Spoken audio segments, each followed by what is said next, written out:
banyak kalangan profesi muda itu direkrut gitu. Nah kita di DPR nggak ngerti pula apa yang harus kita lakukan gitu. Jadi kayak buang waktu betul. Walaupun belakangan apa yang Anda kerjakan dengan teman-teman itu disebut sebagai teknokrasi politik.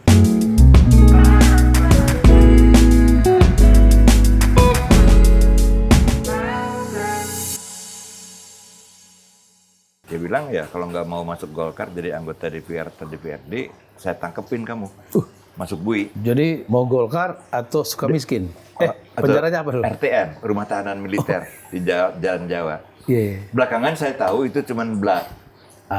Tapi waktu itu kita memang aktivisme mahasiswa di Bandung itu sempat ya menjurus kepada sentimen anti ABRI. Nah, sehingga banyak di antara kita percaya bahwa memang kalau kita nggak nurut sama Pangdam, kita bakal dibui, gitu kan. Nah, akhirnya oke lah. Gitu. Toh kita nggak akan masuk DPR juga, kita paling ditaruh di ranking bawah, gitu ya. Nah, udah gitu, yang penting nggak ada perkara lah, masih Siliwangi. Iya. Daripada dimasukin BUI? Dari mana masukin? Tahu-tahu Golkar tuh secara nasional menang 62%. Dan di Jawa Barat menang 67%. Sehingga kita-kita yang ditaruh di papan tengah tuh tanpa sengaja. Nggak sengaja jadi DPR? Jadi, gitu. Nah, akhirnya udah jadi anggota DPR kan. Nah, gugup nggak? Baik kan masih dari mahasiswa tiba-tiba masuk DPR? ya rada kesel juga, gitu. Karena kita tuh betul-betul pengen jadi teknokrat, ya pengen jadi insinyur, dokter, akuntan, entah apalah begitu. Dan waktu itu pembangunan tuh lagi naik gitu ya. Lagi butuh investor banyak. masuk, gitu. Banyak kalangan profesi muda itu direkrut gitu. Nah kita di DPR nggak ngerti pula apa yang harus kita lakukan gitu. Jadi kayak buang waktu betul. Walaupun belakangan apa yang Anda kerjakan dengan teman-teman itu disebut sebagai teknokrasi politik. Ya artinya kami dikenal sebagai grup Bandung yang progresif. Gitu. Ya dibimbing oleh senior kayak Rahman Toleng gitu ya. Ada orang-orang Pak Jamal Ali gitu ya. Kemudian juga Pak Sumarno gitu ya. Nah sehingga akhirnya kita ngerti urusan parlementarian itu apa dan kita bisa bikin inovasi di dalam yang kemudian dihargai oleh para senior itu. Jadi betul-betul belajar sambil melakukan. Sambil jalan. Sambil jalan. Dan itu cocok juga dengan tadi Anda punya filsafat hidup atau filosofi tadi.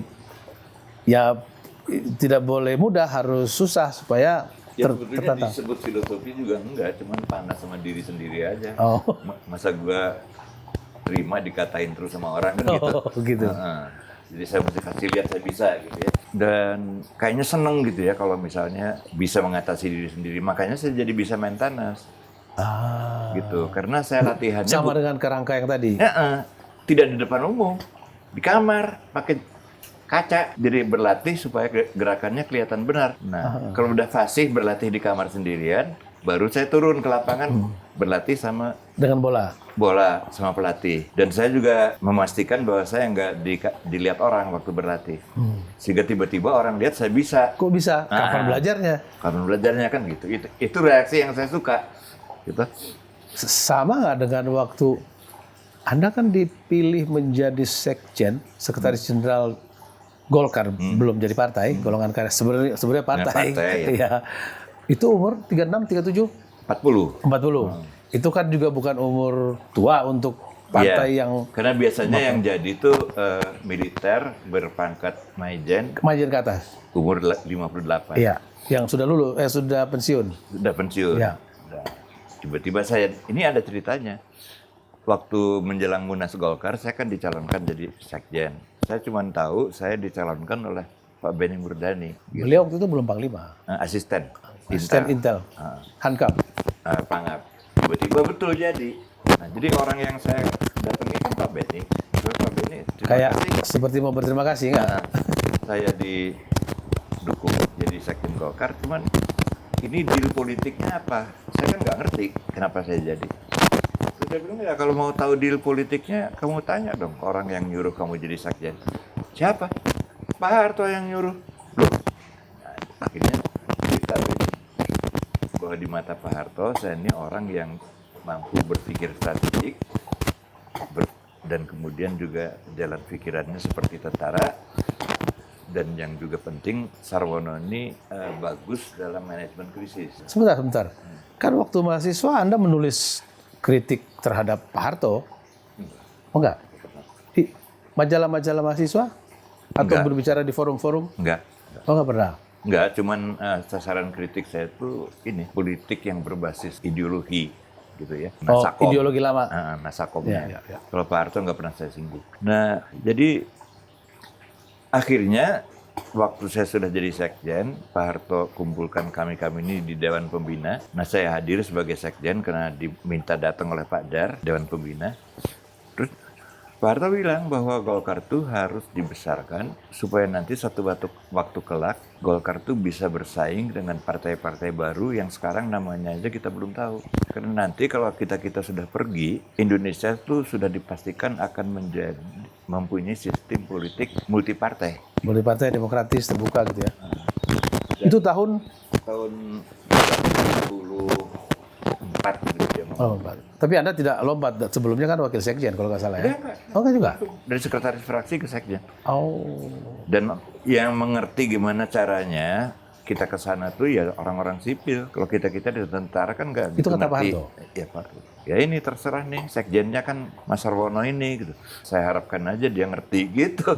Akhirnya saya kaget, oh gitu toh missionnya. Jadi artinya kita ini dipersiapkan untuk bersaing dengan partai-partai baru yang namanya aja kita belum tahu. Artinya partai post Soeharto. ya. Dan memang itu betul yang terjadi. Sekarang kan kita lihat ya. Walaupun mungkin bagaimana caranya Pak Harto sampai ke tingkat itu mungkin di luar imajinasi dia juga ya. Tapi itu yang terjadi.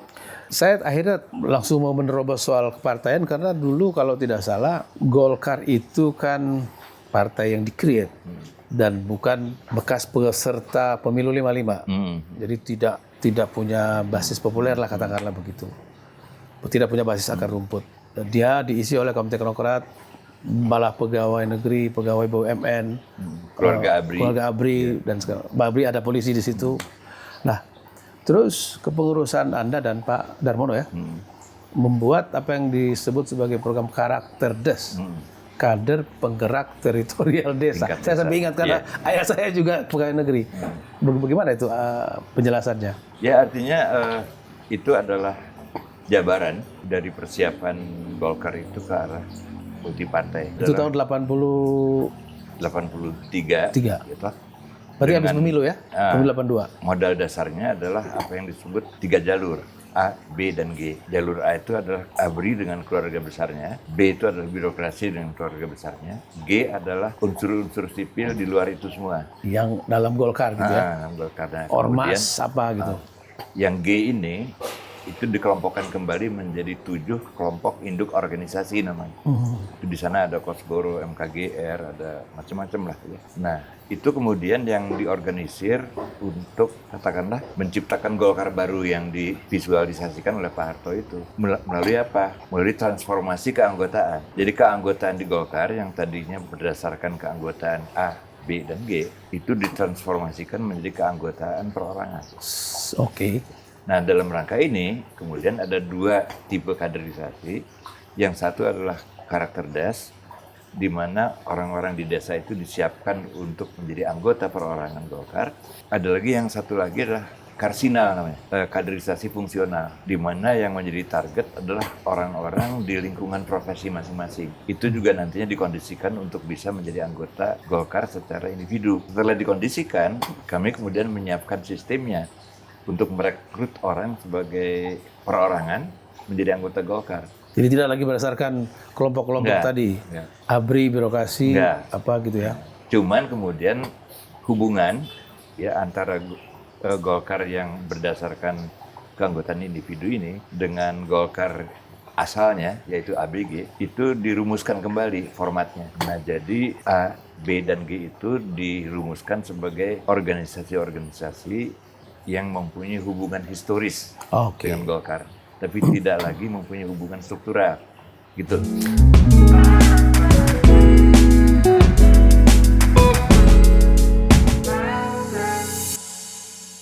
ITB kan, lulusan ITB kan biasalah menonjol dalam banyak hal kecuali teknologi. Kan penyakitnya orang ITB kan itu. Ada satu sekolah juga di Bogor begitu. Institut Perbankan Bogor.